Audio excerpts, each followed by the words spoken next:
A very good morning and welcome to the brief here on Newsfirst, Sri Lanka's first ever made for YouTube news bulletin. Our trending stories this morning. Government revokes all agreements with Avantgarde. 2 new ministers sworn in. And Pakistani Prime Minister Nawaz Sharif to visit Sri Lanka. 2 ministers were sworn in before President Maithripala Sirisena yesterday. The ministers took oath in the new portfolios following the resignation of former Minister of Law and Order and Prison Reforms, Tilak Marapana. The new ministers were sworn in at the Presidential Secretariat this morning for these subject ministries. Sagala Ratnayaka took oaths today as the new Minister of Law and Order.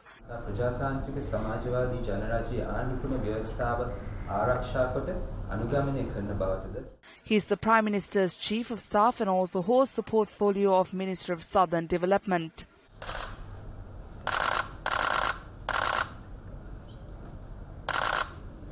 And that I will do the best of my ability to uphold and defend the country. D.M. Swaminathan was sworn in as the Minister of Prison Reforms. For me, on this 11th day, He is also the Minister of Resettlement, Rehabilitation and Hindu Cultural Affairs.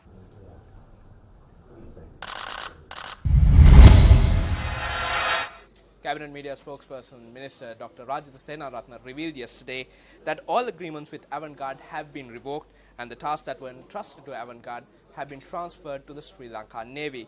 He made this revelation following a special meeting held yesterday at the Presidential Secretariat. The special cabinet meeting was presided over by President Maithripala Sirisena at the President's office this evening.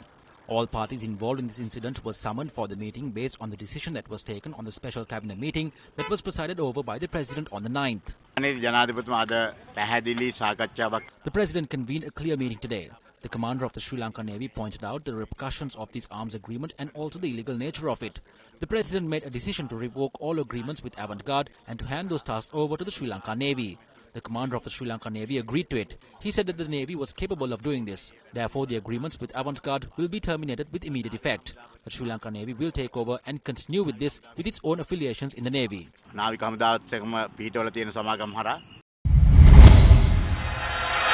An event was held in Colombo yesterday to launch the Sri Lanka Civil Society Climate Action Plan.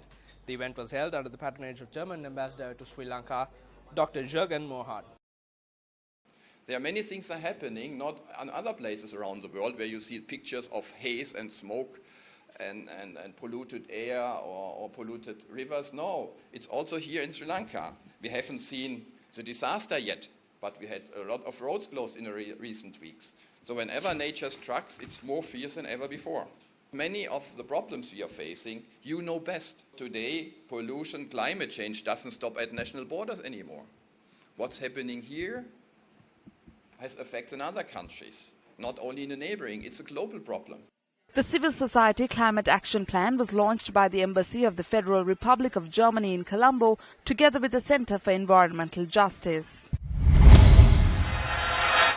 Pakistani Prime Minister Nawaz Sharif is scheduled to make an official tour to Sri Lanka during the first week of 2016. Now, this was revealed to the media yesterday by the Pakistani Minister of Commerce, who is in Colombo.